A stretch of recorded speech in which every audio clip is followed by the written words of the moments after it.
He said, Cody, running a business is a lot like riding a bull. And what he meant was when you're riding a bull, everybody's looking at you going, man, it must be so amazing to be you. But all you're really thinking is, how the heck do I get off this thing and not get hurt?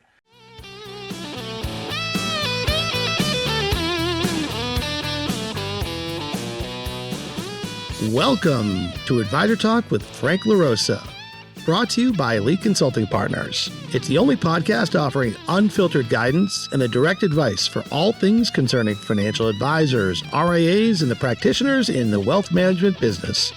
And now, welcome to the show.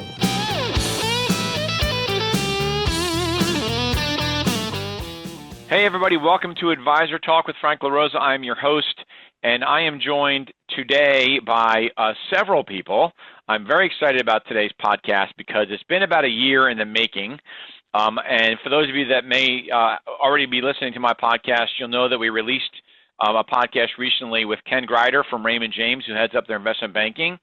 So Ken is on the call with us today, as well as several other financial advisors at Raymond James that have sort of made it their thing to lean into investment banking. And so Ken thought it was a great idea to, not hear from me, not hear from Ken about how great this business is, but actually hear it from people like you, like my audience, that are actually leaning into investment banking at Raymond James and doing some awesome things with it. And as Ken said, having a lot of fun at the same time. So Ken, I'm just going to hand it over to you real fast, just to reintroduce yourself for those of you that maybe from our audience that hasn't met you yet.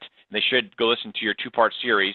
And then maybe you can just give us a little bit of color on each of the advisors. So I'll just say that we have Lisa Detanna on the call, Ryan Bass, Will Deupree, Cody Hilbun, Mike Tutcher, who's a longtime friend of mine, and Zac Hersman on the call as well. And each of them has a different not spin on the business, but has been at a different level. And so I think, Ken, you did a great job of putting these individual advisors together. So maybe just give us some color on them and maybe brag on them a little bit, because they might maybe be a little bit too humble, and that's not what we're looking for on this call. So, well, appreciate the opportunity to come back again. Ken Grider, Senior Managing Director, Raymond James Investment Banking. This is a follow-on to essentially the last two conversations we had, Frank. But, I honestly believe that if you're an advisor listening, isn't it great to hear the story directly from an advisor versus hearing it from an investment banker, right? Where does the rubber meet the road, and how do you figure out if something is really working? And I think advisors love to hear from other advisors. So when Frank talked about putting this call together, I thought about which advisors it would make sense to put on this call. And I wanted a mixture. I want a mixture of different maturity and size of practices coming in and plugging into the programs to essentially help to prove, kind of demyth this, that the system functions, and depending on your level of practice, you can plug in. So we have Lisa Detanna and the Americas Group on. Zac Hersman is representing the Americas Group. These are two of the very largest practices within Raymond James. And they've moved this direction, believing that if there is an ability to get bigger, it's going to take large, chunkier captures and something differentiated and a different story in the market, right? On the flip side of that, you have two younger practices that very early on worked through our training programs and have built machines in this. They are crushing it. They are killing it. They are transitioning multiple transactions per year and accelerating. You're going to hear from them. That's Ryan Bass and Cody Hilbun. And then you've got Mike Tutcher and you got Will Deupree, two kind of midlife practices that are in and of themselves exceptional, but they lean this direction. And I'd love for the folks to hear about kind of the breakout performances and how this program IBex is impacting, how they think about growth and real impact of their practice. And how about this? Value delivery to the clients. So that's how I would set this up. Back to you, Frank. And I think if we just start working through the crowd, we'll see how it goes. Yeah, thank you very much. And again, for my audience, this is something that I've talked about for a long time. And I heard about this program when I was down there visiting with a client about 7 years ago when it just started. And I was like, I can't believe that this is actually a true thing, and let's see how it goes. And when I talk to advisors that are at other firms and they have business owner clients and centers of influence and all that other stuff, and I bring up this topic, you know, they think it's pie in the sky that doesn't, that's, you got to know somebody to do those kinds of things. Or, if they're at a wirehouse firm, it doesn't exist. They're afraid to lose clients because as soon as you introduce to the investment bank, even if they are interested in it, you're probably going to lose the client and you're never going to get the assets. And so for me, this is like a hidden gem for advisors, and I almost feel like it's a calling of mine to open this thing up to advisors in the industry. So that's why I'm so passionate about this. That's why every time I went down to Raymond James, I'm like, we got to do this podcast. We got to do this podcast. So thanks for setting this up. Let's start with, we're just going to go through a sort of a round the horn, and we'll start with Lisa. Just give us a few minutes of, sort of how long you've been at Raymond James, and when did you start sort of leaning into the investment banking component?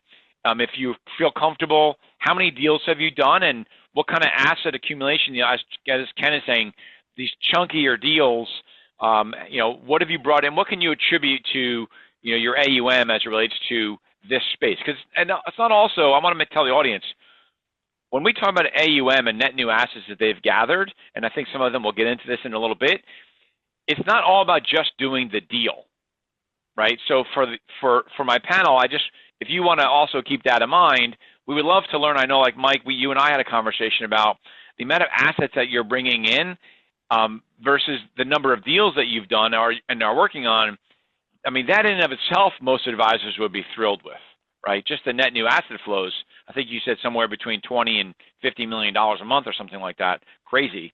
Most advisors would love to do that in a year, let alone a month. So anyway, so Lisa, let's start with you. Mitch, just give us a little bit of background on who Lisa is and how you started here and what are you doing? Thank you. First of all, I joined Raymond James in December of 2011, came from one of the major firms, full service, that was very client-centric, that became what I would call corporate-centric. And in 16 years there, carried 8 different business cards, same firm. To your point earlier about investment banking, yes, there was really a Chinese wall in the sense that, there was most deals too small, quote unquote, even at the $300-400 million level. Even if it was stated they would do that deal, only so many deals per year per banker at every firm, and just sort of felt like there was no interaction or relationship wanted by the investment banking firm itself to partner with the advisors. After being at Raymond James a very short time, and I have been very fortunate to be the top advisor for a long time here with a very large practice of 25 team members. Just my assets are close to $5.5 billion. I would attribute over 70% of those assets coming from business owner clients. And I think that the firm and investment banking really get that, because those clients not only need our skill and our expertise when it comes to not just investments, but banking and lending, right? Pension, foundation, but really access to capital for their businesses, which is how most of our clients made their wealth. And I would say the average new assets, as you asked, are about $250 million a year, consistently for the last several years, and probably got very involved in the lane after the first class. Was it 7 or 8 years ago, Ken, you mentioned, or Ron? And I really had to take it seriously and forget about my other firm and my embarrassment, let's say, about how the client might feel. because this firm truly does embrace the ability to meet with one of our very special business owner clients. And we have a right size solution for everybody, meaning if the sales and the EBITDA of the company are smaller than the industry in the Raymond James lane, we have partner banks that can come in early, whether it's a private equity first round financing, or even just getting on our radar screen and give them some guidance and advice. And I think clients appreciate it. But if we're not doing it, someone else that might be talking to our client, a competitor, another advisor they may have on the insurance side, on the 401k side, they might be talking to the client unbeknownst to us. So I see it now with the training of Ken's group, and we call it IBex here, but it's the Institute for Business Owner Excellence Program. And it really taught me and my team members how to be, in the beginning, great profilers and what to ask of a business owner. And many times, more than I ever would have thought before rolling up my sleeves and getting involved in all this, I assumed wrong that there was somebody, a chief lieutenant, a family member, that would be the succession plan, and there just wasn't. And interestingly enough, you had mentioned earlier some large transactions. I think in the last 5-6 years, we've done about 10, small to large. But the big publicly traded company, when you're looking at helping those chief lieutenants and the founder and all the families that are important to that business and the founder, you're talking about several $100 million of assets under management that come in.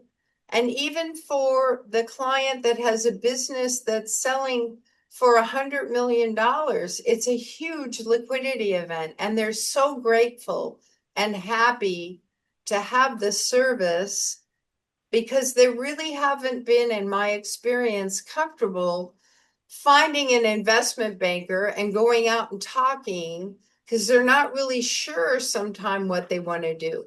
So the profile position is what I'll call what the class taught me to be, teaches me enough, or taught me to know what questions to ask, to bring the material to Ken Grider, and he finds the right banker for our client to talk to, and creates really special value, even if we're too early or we maybe miss something. It's a real value add conversation for us as an advisor that most clients have never experienced from another firm unless the deal was imminent. Right. So Yeah, you know what I'll And you can never really be too early.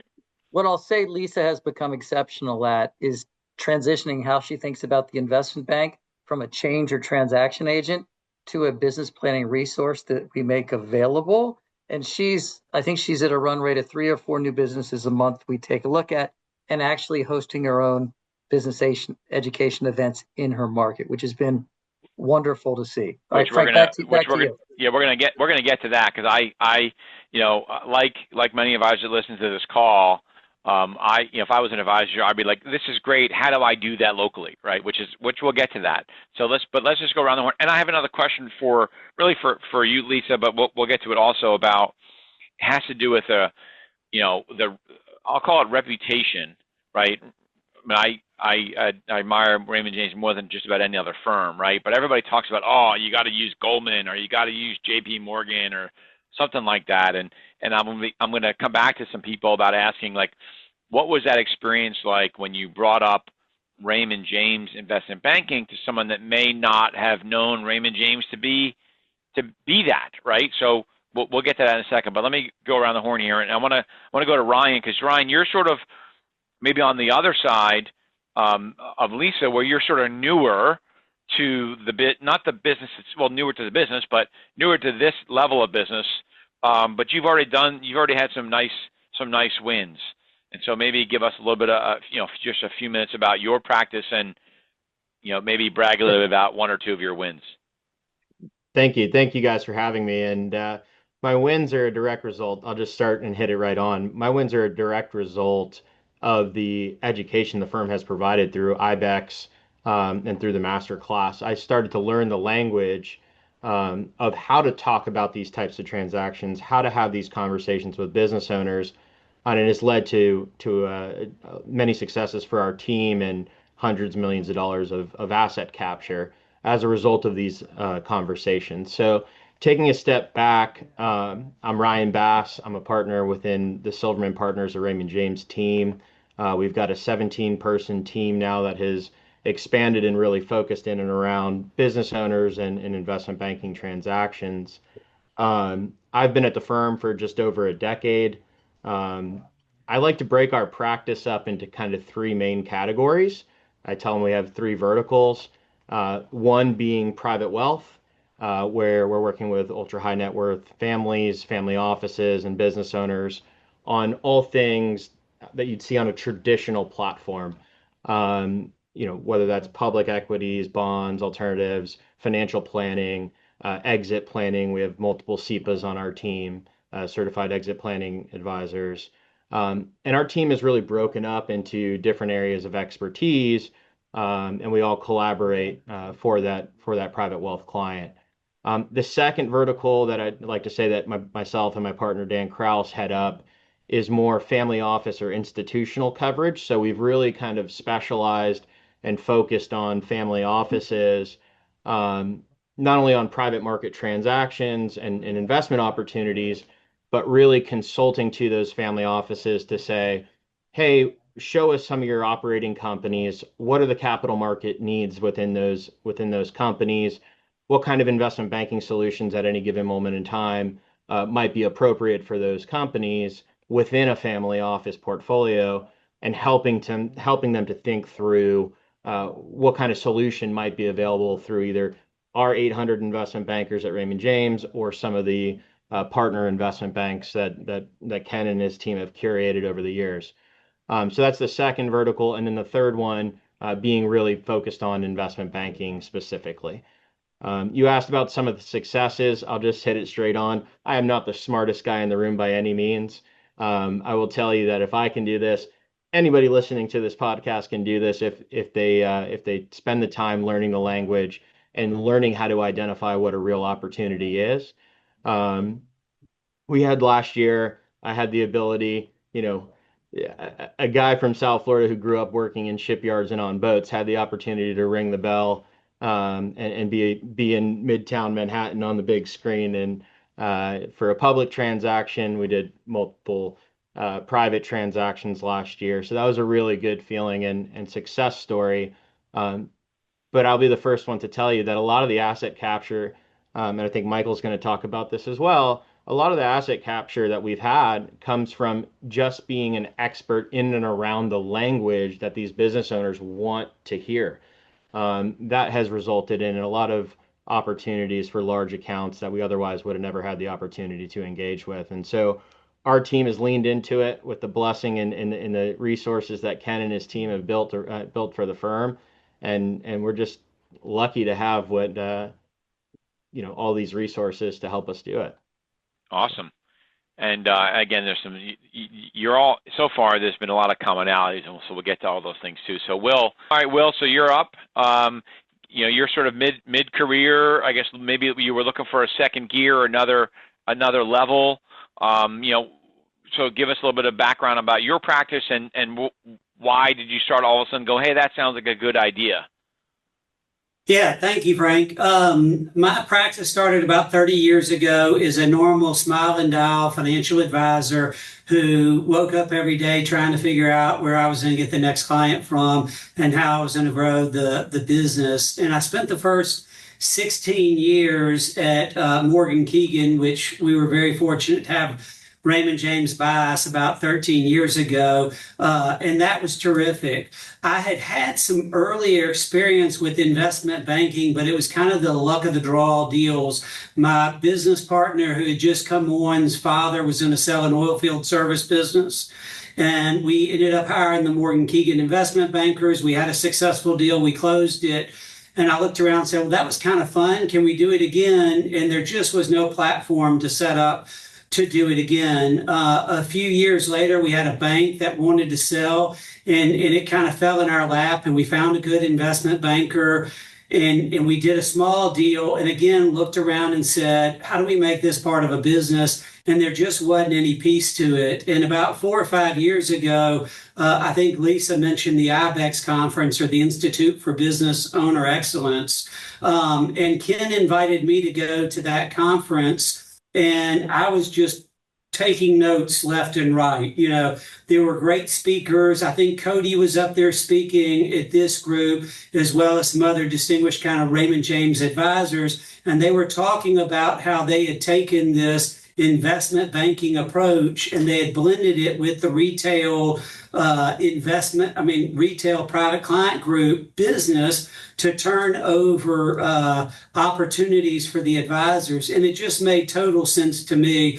In my notes, I started making notes of clients that I thought would be great for this. And I think I ended up leaving the meeting with about 19 names of prospects, clients, other business owners who we were starting to have the conversations about, yes, but what's next? When are you thinking of retiring? How are you going to retire? And in my practice, you know, if I was on the other side of an investment banking deal, it was usually because I'd heard of it when everybody else heard of the deal. It was in the paper, so-and-so just sold their business for $200 million. And I picked up the phone and called and said, hey, and he said, well, you're the seventh one to call me today. You know, I've gotten Goldman and JP Morgan and all these other people who want in on my investment business. And Will, you were great. You know, we've had this $5 million account, but now that I have this serious money, I need to talk to some other folks. And what I learned from that conference and the first time I was with Ken was that if you can back up the clock and you can get into the deal 6 months, 9 months, 12 months, by having these simple conversations with clients, all of a sudden when it goes public, I was the one telling my clients, hey, listen, your phone's about to ring off the hook. You're going to get calls from all these people, and they're going to want to do investment business with you. And inevitably, they'd say, Will, you've taken me this far. We're with you. And so it worked really well. So when I was going through the IBex conference, it was about 4 years ago. I had just turned 50. I was kind of career midlife crisis. I had a great book of business. My partner and I had about $2 billion in assets under management. We were doing fine. I was just trying to figure out what was going to be the next piece. When I walked out of that, I would say our third or fourth call ended up with a fabulous business in the food services business. And we helped that family create about $325 million in liquidity. We captured $250 million in net new assets. I would say 90% of it's fee-based business. Ken gave us a great fee for bringing over the investment banking business, but that was just like, that was the cherry on the sundae. I mean, you know, getting the assets, getting the trust, getting the multi-generational family was the real win there. Subsequently, we've done 3 other deals. We brought in a total, including the first deal, about $400 million. And we've got one that's going to close in December this year, and one I'm having dinner with tonight that we just signed up about a month ago. I tell you, as somebody who was kind of struggling 4 or 5 years ago in this business of where I was going to go next, I'm having more fun in the business than I really imagined. I think that's an oxymoron. I have $2 billion in assets. I'm struggling in the business. I think but that's a testament to like most people. There's a lot of us I know with $2 billion. They would have thought that they have arrived. You know, they should have doves flying when they walk in the door and rose petals and and here you are thinking like, man, what am I doing here? So I commend you for that type of attitude. You both said something, and I'm gonna turn it over to Cody in a second. And Cody, sort of like to Ken's point, you have built a machine, and so I want you to just give us a little bit of color on that. But throw in that. So Lisa made a comment about being too early or not being too early. Will made that comment, and one of the things that I always talk to advisors about is like how many times. And I ask these advisors, like, you get a client gives you $5 million or they give you $10 million, and you're like, oh, thank you, sir. Meanwhile, the client sold the business for 100, and you just got some crumbs, right? Because you were managing, $1 million of their assets, and you didn't find out about it until the transaction closed, and they didn't really look at you as their go-to person. And so this whole idea and this whole concept, which I think Ken and his team teaches, be early. Like, you can never be too early in having these conversations. And my guess, Cody, is you've probably built in a process to be as early as possible with getting in front of potential opportunities, not only the clients, but the centers of influence also, which I guess we'll get into that a little bit also. So, Cody, why don't you just give our audience some color on your machine, as Ken has put it. Well, I'll go back a little bit. It didn't start out as a machine. I started out bright-eyed and bushy-tailed in the AMP training program a little over a decade ago. And for the first few years, my only skill was outworking other folks, but I really had no niche. I didn't know a lot about investment banking. And when I look at my practice today, it's so different. And I have Ken Grider on this call and his team to thank for that. We look at our practice today, it's much different. Our whole spiel is I lead a team that helps successful privately held business owners across the country become financially independent of the business. That is all we do. We don't do anything else. So when I say I lead a team, our team's comprised of certified exit planning advisors, former investment bankers. We have 18 people on our team. And when we wake up every day, we're thinking more like an investment banker often than even a wealth advisor. And a lot of that's thanks to Ken and his team. When I say successful privately held business owners, our minimum's 25 million. Across the country, we're a little over half on the East Coast and a little less than half on the West Coast.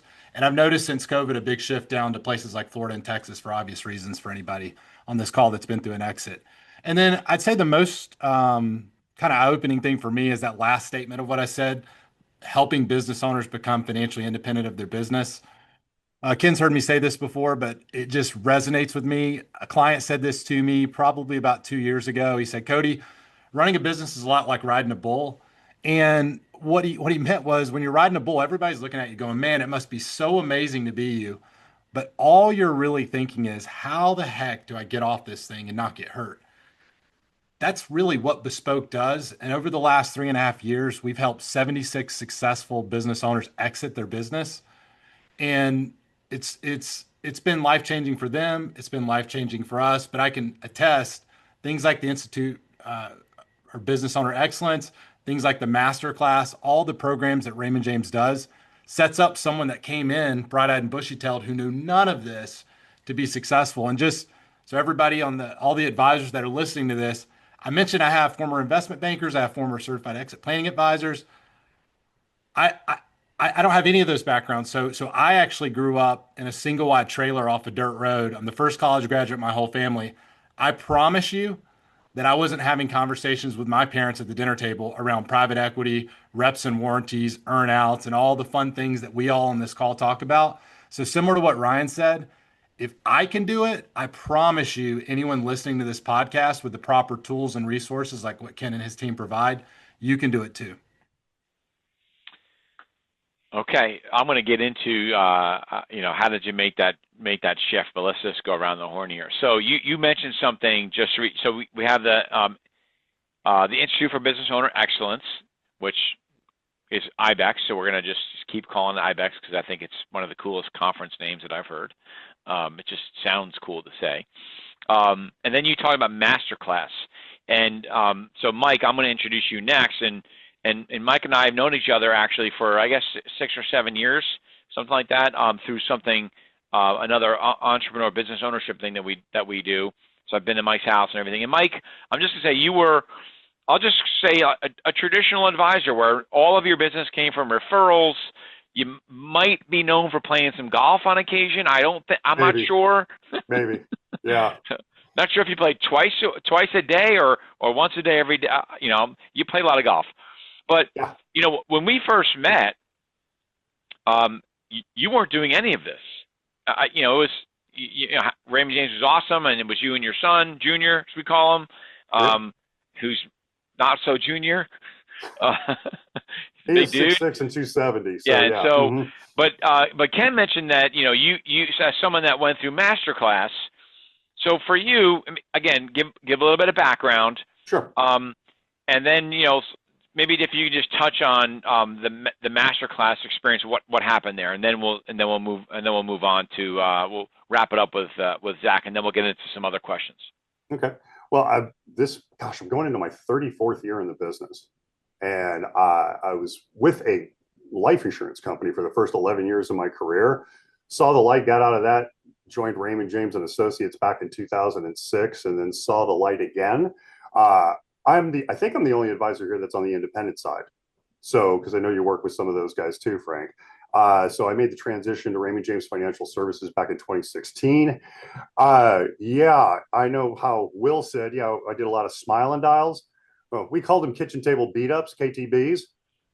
Back in the day, you sit down, you try and get somebody's IRA rollover, just standard run of the mill, very mediocre stuff. I got introduced to the IBex 3 years ago. So this will be my third conference that I've gone to. I got connected to it through the Private Wealth Advisor program that Raymond James helped sponsor.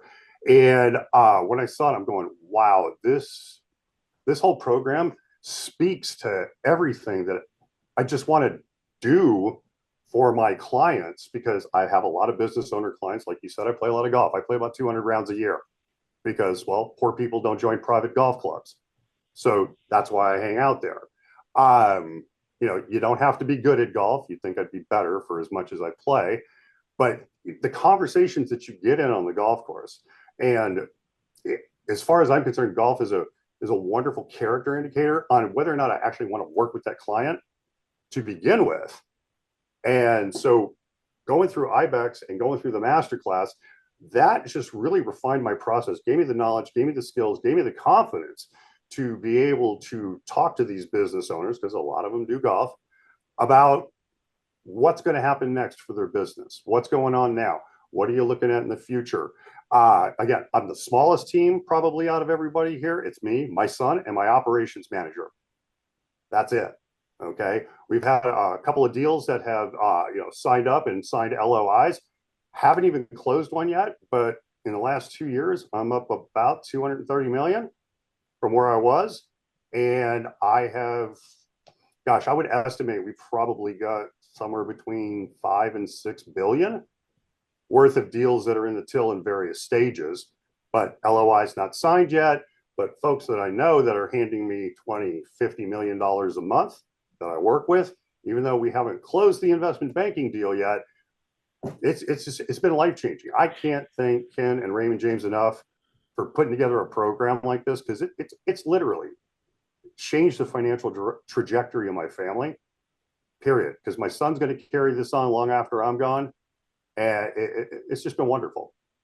Yeah, I think that was one of the things that when you and I talked 2 weeks ago, and we were talking about this, and I already knew about your business, and you told me that your business basically doubled in 3 years, revenue-wise. Yeah. I mean, for the average advisor, it takes them 10 years to do that, and they can only hope to double their business from where you already were. You were already successful, right? So you just took it to another level. So I appreciate that. I'm going to go back to, if we could, I'm going to go back to Cody for a second, because I think that your background in terms of where you, sort of how you grew up and where you were, like, you can't be sort of like, polar opposite, from where you started from where you are today. And it wasn't like you were in a world where you were around these types of people, right? Like, most investment bankers don't hang out in trailer parks, right? So, okay, you get into the fun, you get it, you become a trainee. What drove you? What was the moment in time where you're like, you know what, this is a direction I'm going to go? There had to have been something that you recognized early on that said, you know what, I can grind, I can cold call, do whatever I'm going to do. But there was something must have driven you to this investment banking space. What was that thing that said, you know what, I'm going to lean into this now? It was luck, but I'll use a quote. So I was a Division I wrestler, and there's a guy named Dan Gable. He used to always say that he was a firm believer in luck when he was asked about his 15th straight national title. And the interviewer said, "What do you mean by that?" He says, "Well, I don't know what it is, but the harder I work, the luckier I tend to get." And I was working really hard, and I got lucky. So I had a client back in 2016. I was in front of him. I was walking the floor, and he said, "Hey, Cody, I'm at the age where my brother was when he passed away, and I think I want to sell my business. I think it's time. Can you help me with that?" Now, openly for everybody on this call, I said, absolutely. I got in my car and I was like, I have no idea what that means. So I called, I ended up getting Ken. And about a week later, our investment bank flew down and we engaged him. Great transaction.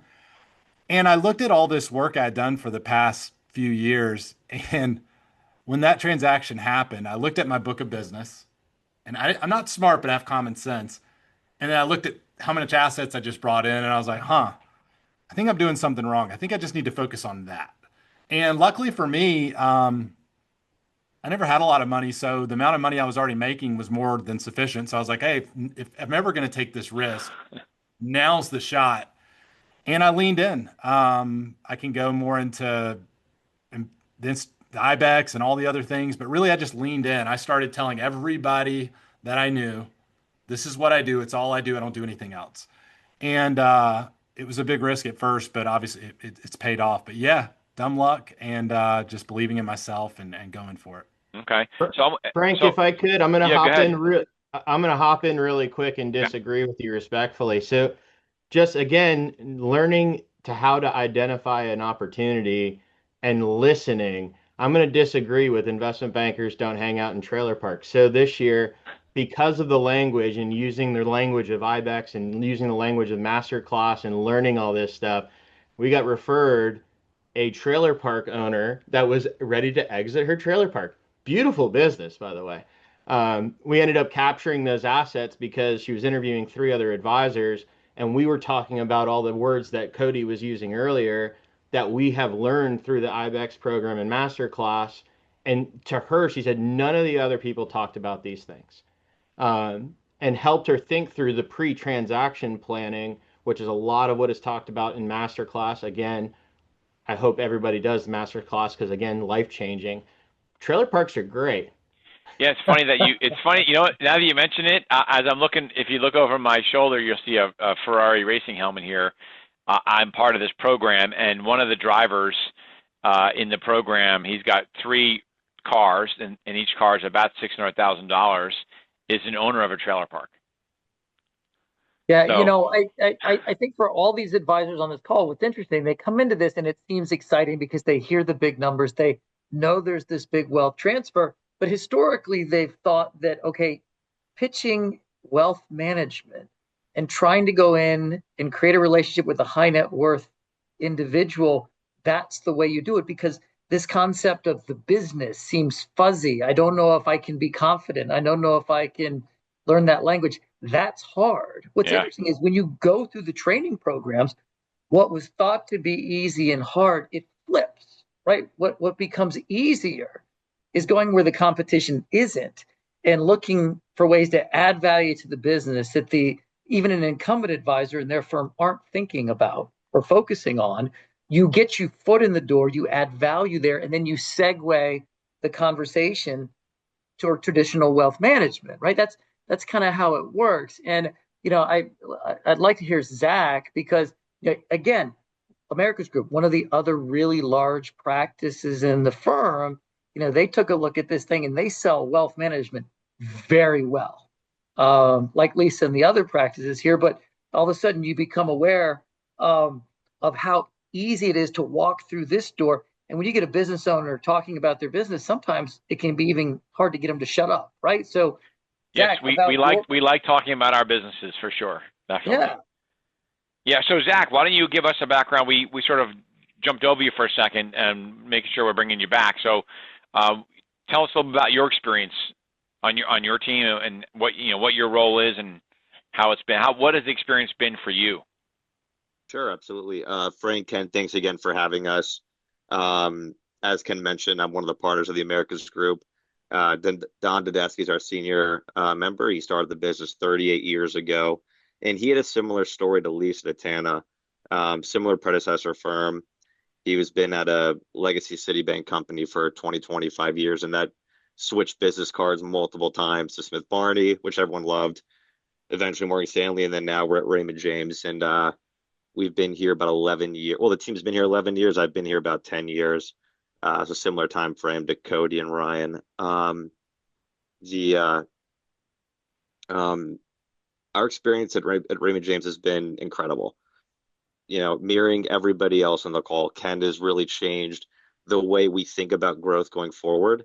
There's 17 people on our team, half out of Palm Beach and Miami, and I think our practice focus is a little different than most practices. It's not just, and Orion mentioned he has retail and institutional. For us, it's not just that. It also goes domestic and international. So 2/3 of our business is overseas, predominantly being foreign financial institutions. So very, very different business mix. And I think to Ken's point, starting off the call, all the teams on this call have deep experience in the industry, but very different. And I think for us, it's much more difficult to refocus everything towards one common goal. And there's nothing we admire more than what Cody's done and built his practice, having one specific thing he does, and he's really mastered that. And we admire that, we look up to that. And, for the next leg of growth, right, also to Ken's point, we see that as trying to bring in chunky capital, create liquidity events.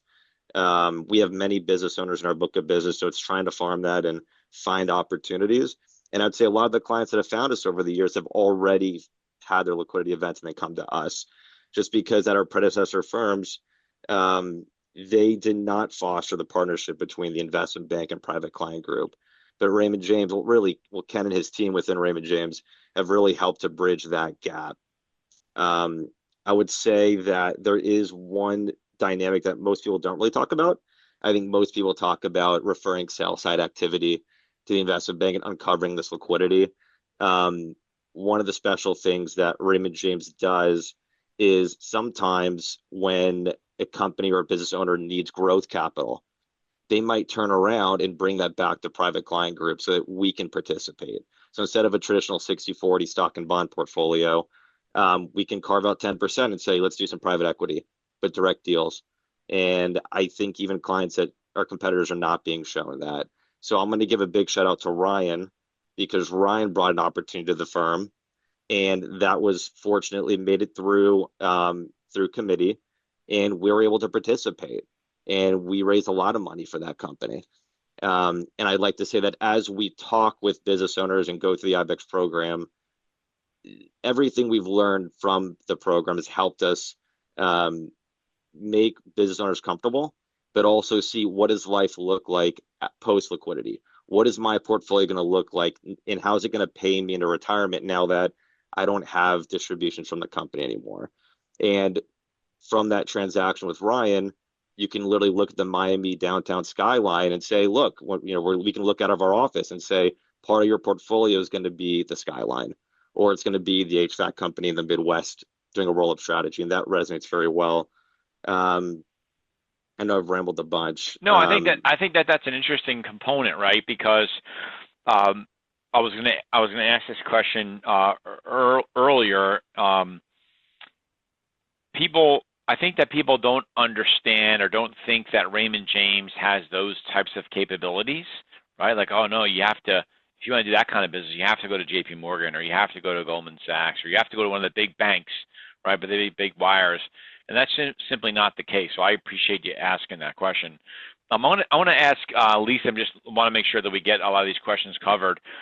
Lisa, because of similar your background, and you came from a predecessor firm that I was also at one point, Smith Barney, and so you had an experience that was normal, meaning in the wealth management space, people viewed that as the normal experience. Well, of course, you have to have $1 billion deal in order for the investment bank to even return your phone call, right? What was most surprising to you when you started down that road here? Because you spent the early part of your career in that space, right? The answer is no. What's the question, right?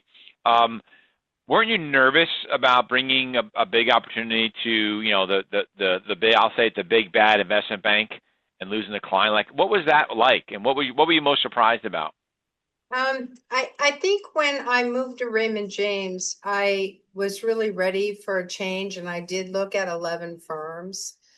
And I didn't know much about Raymond James until I went to headquarters. And I had always heard great things about it. But to have a headquarters in St. Petersburg, to me, coming from mainstream Wall Street, seemed not natural or unnatural, right? And once I got there, I could not believe the heartfelt sentiment of the firm and the deliverable and the differentiator and the capabilities. And I was so used to being compared to JP Morgan and Goldman at Morgan Stanley. And I found that over time, all of those banks and firms that are our competitors have gotten corporate centric, not client centric, where we at Raymond James have thought about everything, especially investment banking, but also lending and estate and trust review. And the way we do it is for the client's benefit, not to ring the cash register, and try to create value for clients with great culture and stories that are unrivaled about real executives at Raymond James, their tenure, what we stand for, putting clients first. I think clients find it, quite frankly, unique and refreshing. And in LA, I planted one of the first California flags of the firm. And honestly, I had an event, and Tom James himself came, over 550 attendees, to welcome Raymond James to the community. And I started at 5 p.m. in a very cool venue that had just opened, the Annenberg Center, with 5 fantastic chefs in Beverly Hills. At 12 midnight, I still had over 500 prospects and clients there. And all of senior management was there. Investment banking was represented. The lending and commercial bank side was represented. The planning team, and Tom James himself said, I will give you 2 days after, and met with 18 clients that were noteworthy of him getting to know. And I think the clients really don't care so much like we care, the name on the door. They care about the service model and the value proposition and the value deliverable that we bring. And the program through IBex really invigorated, I think, all of us, certainly me, but all of us, where I said, I can do this. Just like I know lending and have done lending for 25 years, and insurance and protection of assets, and retirement planning and cash flow modeling. This is something I can do. But the firm and Ken gave us the tools in the toolbox to accomplish it. And I think we're so thrilled and grateful. And I'm just going to tell you about my super event a couple months ago, and Zac and the Americas group partner with us on a few things. We had over 100 attendees at a client that has done 2 transactions, coming on 3 at the firm, a maven in the beauty industry, at her salon during Fashion Week. And she said to me, men are coming also? I said, yeah, it's going to be great. And what we were there, Tosh Elwyn came, Ken came, the investment banker in the space that's a rock star, Vinette Ho came. And we started at 6:30 and it was 10:30 on Fashion Week Thursday night, many parties to go to. There were still over 100 people there. And people had a great time. I think we got over 20 leads from just that event that were serious leads. And it was unique and different. And Ken and the banker rolled with us. Awesome. So we're gonna get. I want to get into that because I want to ask Will, because we keep throwing this IBex conference out, right, and masterclass, and then there's some of the local stuff, right, which I want to get into. So if we can, I was gonna turn it over to you. I know we talked about it on Ken's podcast, but I would like from your perspective, what is the IBex conference like to a listener that hasn't listened to Ken's? You know, you guys all have said what I learned at IBex, right? Can you just give the audience, like from your experience, what the IBex conference is? Again, Institute for Business Owner Excellence. Yeah. So Ken has put together really a fabulous program. And if you think about where most people are when they're approaching their first deal, or they've got a client who is thinking of selling a business, or they want to pursue this, even though you've been in the business 30 years, you're intimidated. Investment banking is intimidating. The language used around it is intimidating. We've all heard of the other side of the Chinese wall and all kinds of terms. And what Ken did that was wonderful is he broke down the process into chunks that anybody could understand, how the deal comes together. And you didn't have to learn how to be an investment banker. What he starts off was a couple great questions that you could ask any business owner at any time. And the answers to those questions either lead you, hey, this person isn't ready to sell in the next 3-4 years, or this person has all the capital they need, or they're going down a different direction, and you had never even asked for the business. So whether you're Mike on the golf course or you're Cody, out having fun with his kids at a sports event, you've just thrown out a couple easy questions as part of a regular conversation. And you either say, hey, wait a second, I've got somebody on the hook that I need to explore a little more, or I've cut loose. And then what Ken did in investment banking is to demystify the process. They brought in deal attorneys. They brought in estate attorneys. They brought in CPAs. They brought in other professionals who are in this process to explain to the advisors what their role is, how the process works, and to take kind of the mystery away from it. And so that was great. But really the best part of the conference, and the thing I love about Raymond James, is you end up at that conference and you're talking and you hear Cody up on stage and he's explaining how he came out of the AMP program and he did 23 deals last year. And I'm a competitive person. And so when somebody says you come out of an AMP program and you've done 23 deals, like, if I'm sitting around and Lisa says I did 23 deals last year, I'm going to be like, well, of course you did. You're in California. You're the top producer in the firm. You have 17 people on your team. There's no doubt in my mind you did 23 deals last year. But when Cody says I came out of the AMP program and I started doing this and it worked, and you had Ryan come out and you had other people who were saying this is the business and this is how I fell into it, and then I started taking a couple steps, you realize you go from crawl to walking to running really, really fast. And I just got to be honest, it's fun. Like having conversation with meaningful people who have a lot of assets about bringing their money over is fun. And Ryan mentioned this earlier. But most of the clients that I'm talking to about their businesses, they don't have big brokerage accounts. They're not at JP Morgan and Goldman already. They're focused on sausage and pavement businesses and other things, and they don't know about fund of funds and hedge funds and all that kind of stuff. They're simple, they run their business, they do a great business, and they can talk to you about sausage all day long. But when it comes to investments, they know less than, they're not even reading the Wall Street Journal. And so when it comes to the needing the help and the support, we're that lifeline for them. We introduce the investment banker, we bring in the estate attorney, we start talking about some strategies to help their family save money before the deal happens, and all of a sudden you're a hero. And you're a hero with the patriarchs, you're a hero with the kids.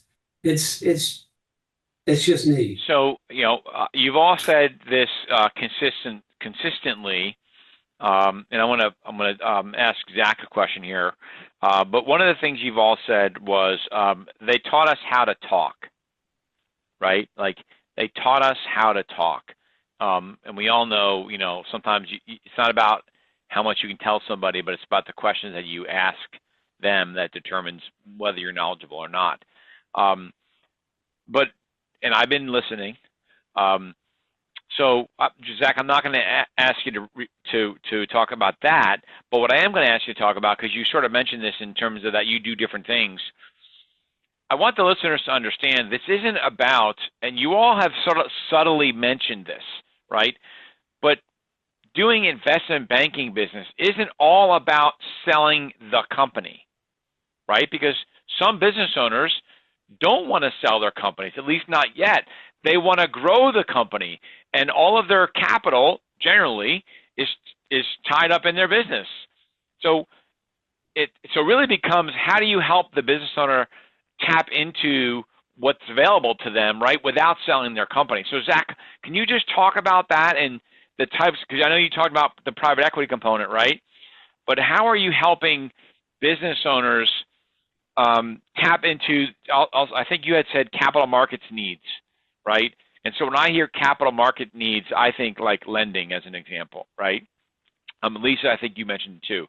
But so how is the team and Ken's team helping you solve those problems, the capital needs of a business owner, without saying, hey, I can only help you if you're selling your company? Sure. So I think we have an opportunity now that isn't really an operating business, but it's actually on the real estate side. I don't know if this exactly answers the question, but when you look up and down the capital stack, maybe it's equity, maybe it's debt, maybe it's preferred equity. So we're looking at a real estate portfolio down in Miami, and they, credit to Steve Loffman, who's one of the leads of our real estate team. We brought him down to Miami, and 5 minutes into the meeting, sometimes you step into a big meeting and then you realize, okay, this is a real conversation. Then you go to the back room where all the information is. Kind of pulled one of those and said, let's look at a $10 billion real estate portfolio and find me, how can I be more efficient with my capital, right?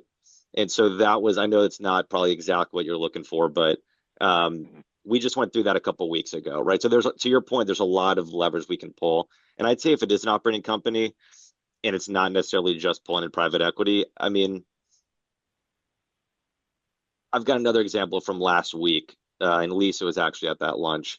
Again, I don't know, it's not going to immediately be a banking deal, but right off the start, I was able to get referred somebody from several of these, right, investment banking co-invest opportunities to invest in with your personal money. Through that, got referred to the business owner, and it came out in conversation last week that one of the owners was sick.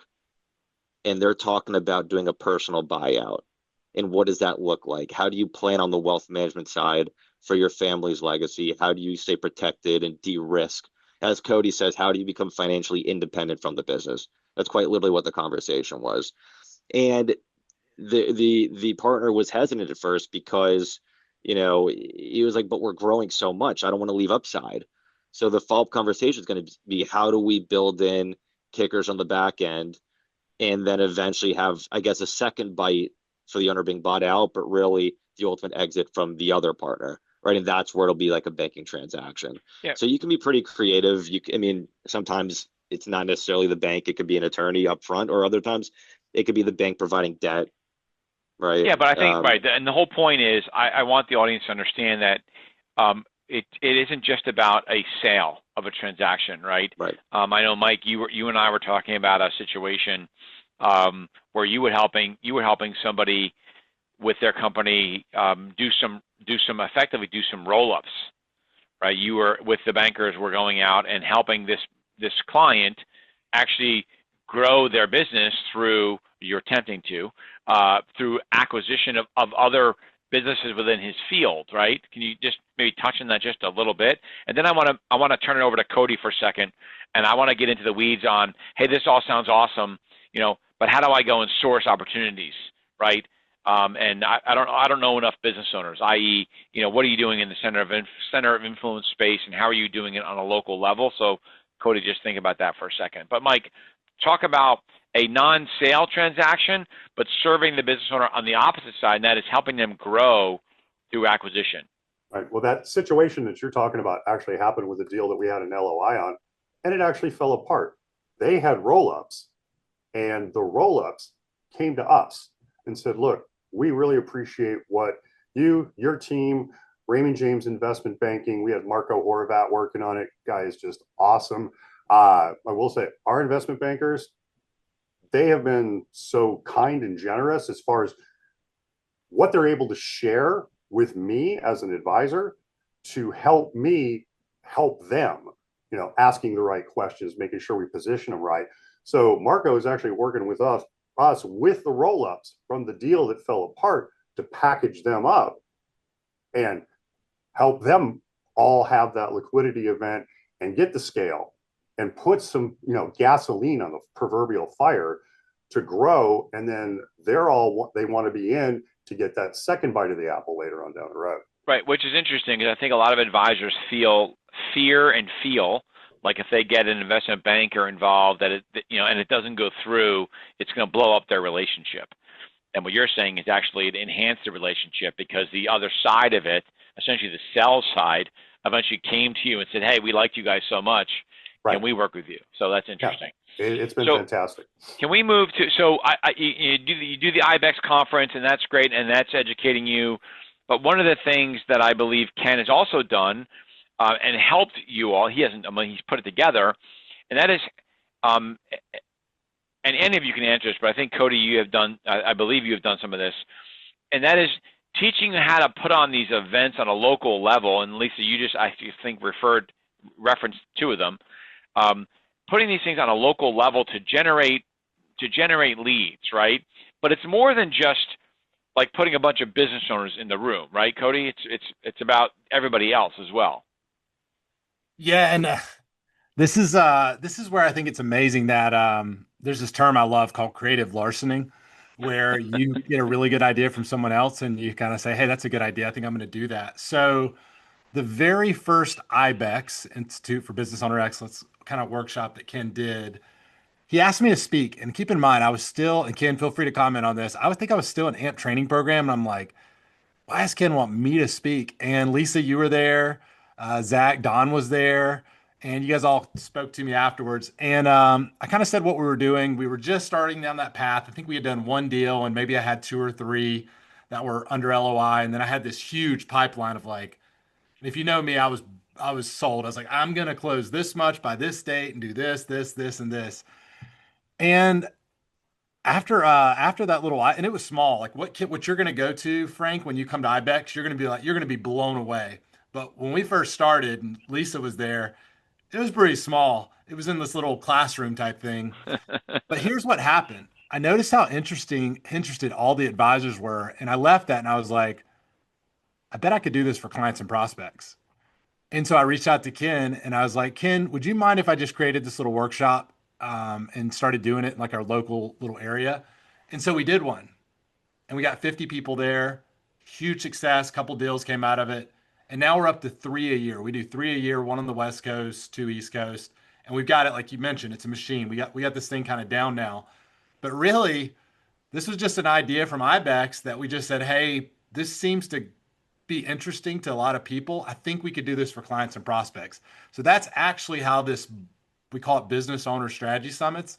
That's how it came together, was just taking Ken's idea for IBex and bringing it down to a smaller level for prospects and clients. So let me just, so to be specific here.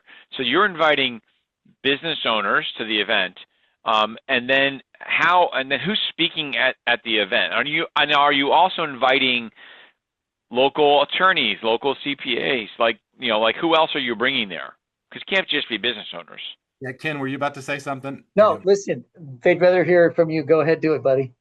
Yeah, so we kind of got this down to a little bit of art and science. So think of it as if when you're interviewing an M&A attorney or an investment banker or an accountant, what you're really looking for is you're looking for someone that already gets it. They already work with wealth advisors. They're actively referring.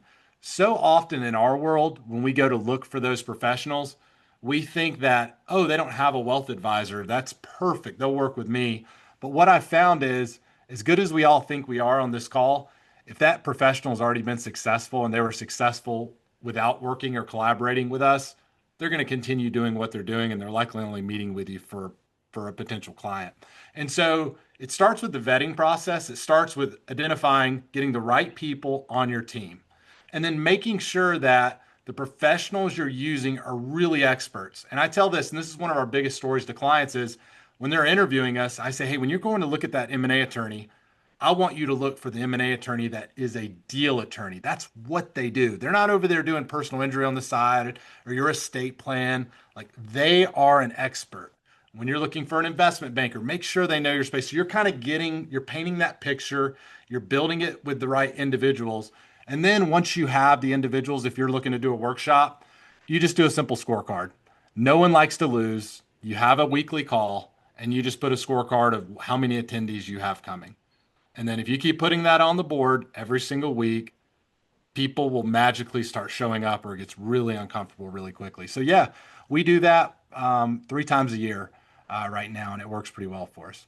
Yeah, what I'll say on the business owner events is that what we put at the IBex conference and then into the deeper masterclass is deep learning from an entire working group: legal, accounting. We include private equity, our investment bank, lower market investment bank. There's strategists relative to how to minimize taxes on transactions. We go deep in this. And it was Cody who came and said, you know what, that working group, because any individual practice or profession could put one of these things on, but we have the chance to be the quarterback in the center of that entire professional working group universe and quarterback this thing. And that's when it really took off. That's one great thing about the IBex program, is a lot of the great ideas have actually come from the advisors, and the advisors have picked up the torch and become the mentors and the teachers. And that just further makes them better masters and exceptional at what they do. So it's been a fun movie to watch. So I guess I'll just go around the horn here, right? We got a few minutes left. Frank, has anybody? You go ahead, Ken. Frank, let me do something, because this isn't rehearsed. These folks are all on this call. Let me ask you this. I'm going to ask a question. My question is, if you've gone through the learning for IBex and if you've spent time and really, you've opened yourself up to learning. How about this? After 2 or 3 years in the program, if a business owner will really sit down with you and open up about their business goals and objectives, how about this? This is to my advisors on this call. Can you impact the value of the business, the probability of them achieving their goals, and even the timeline with which they achieve their goals? Y'all just jump in. Maybe Cody, go first. Absolutely, 100%. Yeah. Agreed. Ryan? Absolutely. And you're going to make a true impact in their life, and it's going to make you feel good, and everybody is going to win as a result. I couldn't agree more. I think it's one of those things where you're stepping in outside of the marriage, the birth of their child, maybe the loss of a parent. You're stepping in the biggest life event this client is about to have, and your ability to step in armed with the knowledge that that the bankers and Ken and the lawyers and the accountants have taught you gives you an opportunity just to have one of the most meaningful opportunities in that person's life and set them up for the next 20 or 30 years. So thank you. So for the skeptics that are listening to this, right, because there's still going to be skeptics, maybe other than maybe, I guess Ryan demystified that bankers and wealthy people don't hang out in trailer parks. So for those other people that think like, hey, listen, I'm only a $1 million producer or $2 million producer. I have the average millionaire next door. Those aren't my kinds of clients, right? What do you tell the skeptics, Lisa? What do you tell the skeptics about why they should still be learning how to speak and learning how to listen and how to talk, as we talked about, right? Like, what do you tell the skeptics that say, oh, it's all luck? Yeah, okay, Cody, I get it, but now you're sort of in there. You got lucky at the beginning, and now you're in that world, so now it's easy for you. What do you tell the skeptics? Because there's lots of them that'll listen to this and say, yeah, but they handpicked 5 people, 6 people. That's their specialty. I truly believe that if we don't ask, we're losing an opportunity to help them, but more importantly, clarify for the client and the business owner, where are they in the life cycle? Do they really want to work? Does their son or daughter really want to take over the business like they say? Yeah, What's realistic? What's on the table? And let's chunk it down. In the case of a couple clients that had smaller publicly traded companies, I would have never thought doing a secondary because the volume was so light that we needed more shares to move the stock up was an answer. The bankers and Ken suggested that. But by having the dialogue with the client, it makes them think, my son or daughter doesn't really want to run the business, to your comment, right? And I love this thing and I want to leave it in good hands, but I can't be here forever. And it's amazing to me because you're talking about a touch point that is something many of these clients have worked on for 20, 30, 40, 50 years. And this is the biggest source of their wealth. So we owe it to them to open the conversation. And listen, I called Ken so many times in the beginning, I was embarrassed. I'd call him without the information. I'd be nervous and call him, and he'd just take my call. Yeah. And you really helped me help myself and the client. Well, it's tuning the radar. I think it's Raymond James. Someone made the comment, some businesses might not want to sell. We will sell no wine before it's time. I think from our perspective, an educated business owner is the place to start. If you make them aware of the option set available to them and best practices potentially pursued by other companies in their same industries, in their same life situations, there's not a wrong answer they make as long as they're making the decision from an educated place. And I think that's where our advisors really shine. And I think that's why when they have those experiences with business owners, they'll refer other business owners to them. And that creates some of the engine that you're hearing about. So, Mike, how about Cody gave us all the dose of reality that we needed. That if he did this for myself, I need to get it going. Okay. Well, so it's interesting, Lisa, your attitude, and I think everybody's camaraderie on this call, even towards Cody, who's running. I'm not going to say running circles around everybody, but but he's doing okay. I think the number was something to the effect of 24 deals and 24 deals this year and 17 in LOI. If I can brag on Cody just a little bit there, which is really amazing. Can we touch? I know we have a few minutes. We're going to go over a little bit of time, so if you need to jump off, I certainly understand. But this is a really important topic.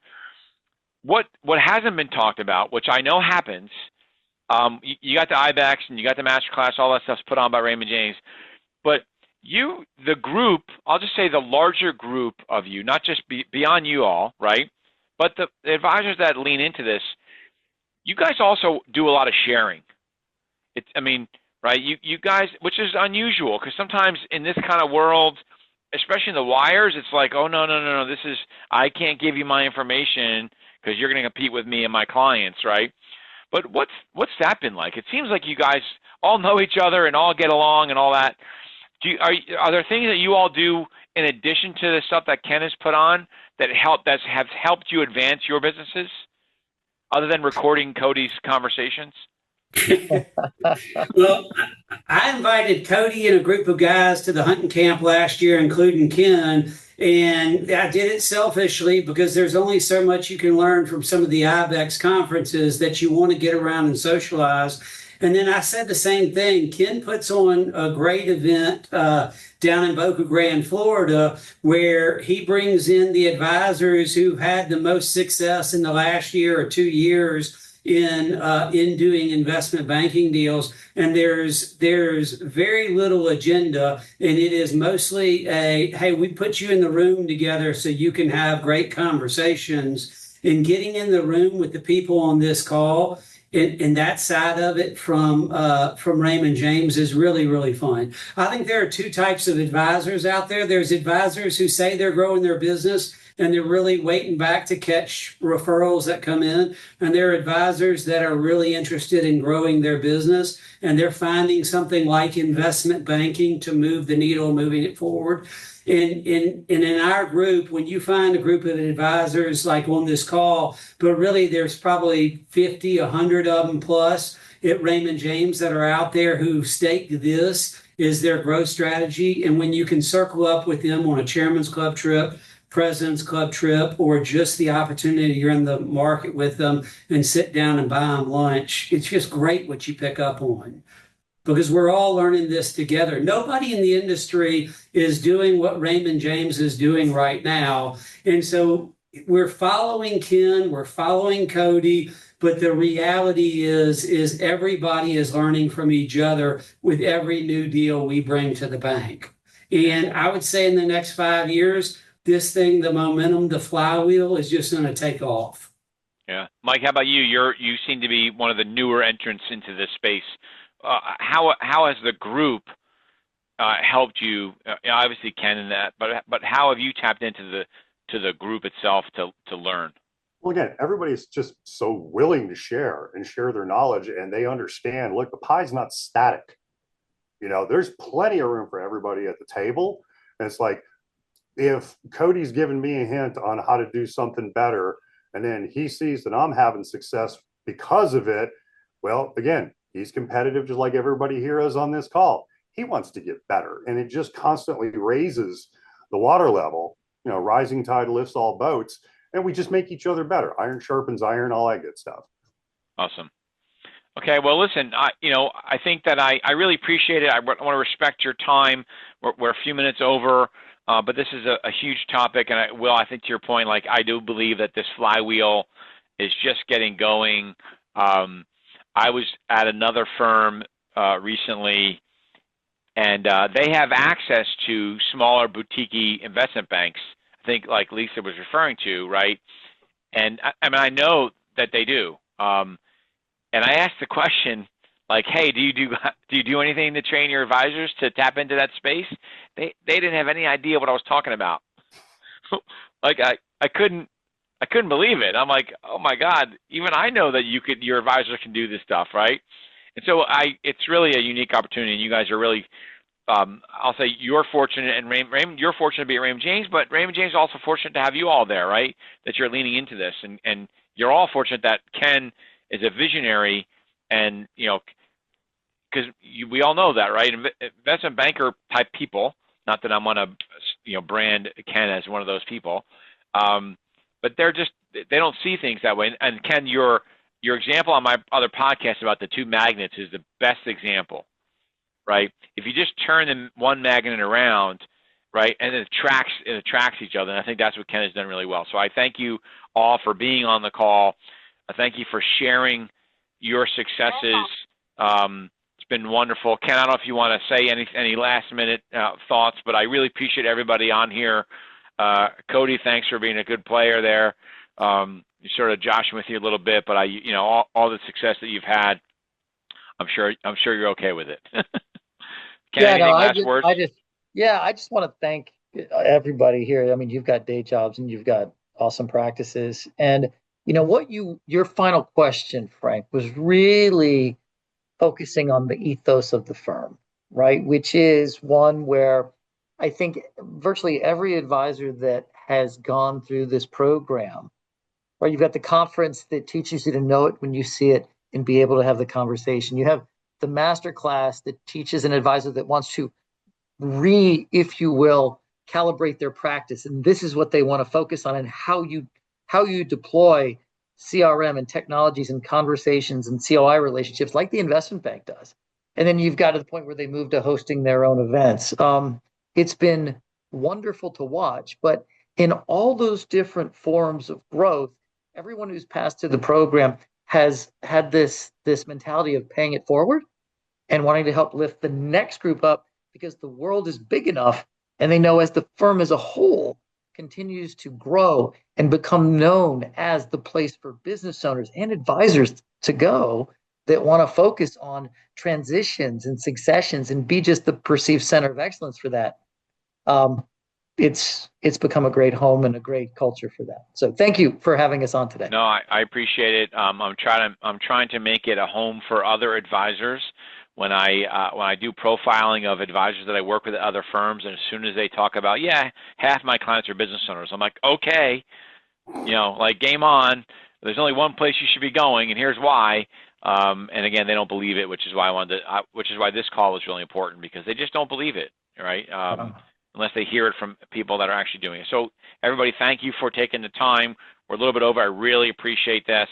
And hopefully I'll actually get to meet all of you at that conference this year. I'm really looking forward to being there. I'm super excited to seeing everybody. And Mike, I'll see you soon. It must be awesome. Gotcha. For everybody, thank you very much. I appreciate your time. Thank you all. Thank you. Thanks for listening to Advisor Talk with Frank LaRosa. If you're looking for more advice or solutions on any topics relating to the financial services industry, or just want to subscribe to our podcast, head on over to eliteconsultingpartners.com/podcast.